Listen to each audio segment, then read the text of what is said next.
কোনো অজুহাত নয়, ৩ বিভাগে টেকনিক নিয়ে কাজ করার আছে বলে জানিয়েছেন নাজমুল হোসেন শান্ত। ব্যাটিং উইকেটেও বাজে করার জন্য সতীর্থদের বললেন দ্রুত ফরম্যাটের সাথে মানিয়ে নিতে। সেরা লিটনকে ফিরে পেতে চান এই অধিনায়ক। বাংলাদেশ এত বাজেভাবে লঙ্কানদের কাছে সিরিজ হারবে তা বাংলাদেশের কোনো ক্রিকেট ভক্তই আশা করেননি। শুধু সিরিজ খোয়ানোই নয়, ষষ্ঠবারের মতো হোয়াইট ওয়াশের লজ্জায় ডুবলো বাংলাদেশ।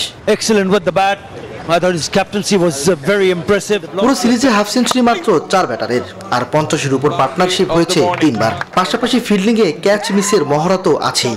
এমন পারফরমেন্সের পরও টেস্ট অধিনায়ক নাজমুল শান্ত বলছেন চেষ্টা আর প্রস্তুতির কোনো ঘাটতি ছিল না। সবাই এনাফ প্র্যাকটিস করেছে, সবাই প্র্যাকটিসে প্রত্যেকটা ক্যাচও ধরে। কেন হয়েছে এটার অ্যান্সার নেই, বাট প্রিপারেশন যদি বলেন ফিল্ডিংয়ে সবাই ভালো মতো প্রিপেয়ার ছিল, বাট ক্যাচগুলো আমরা ধরতে পারিনি। ব্যাটিং পুরা সিরিজে আমরা ভালো ব্যাটিং করিনি।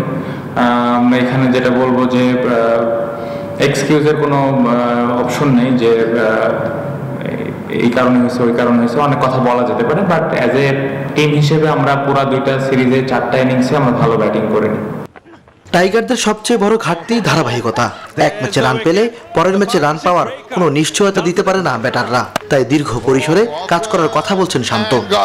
প্রথমে যেটা বলবো যে 2টা ম্যাচ আমরা যেরকম ভাবে ব্যাটিং করেছি, আমরা এত খারাপ আমরা ব্যাটসম্যান না, বা আমাদের ক্যাপাবিলিটি এর থেকে আরো বেটার আমার কাছে মনে হয়। বাট এখানে তার সাথে অ্যাড করতে চাই যে টেকনিক্যালি মেন্টালি আরো বেশি ইমপ্রুভমেন্টেরও জায়গা আছে। 37 বছর হলেও সেরা সাকিবকেই যেন দেখছেন অধিনায়ক শান্ত। নয়া কাপ্তান লিটন দাসকেও ফিরে পেতে চান আগের মতো। ইমরান হোসেন, নিউজ 24।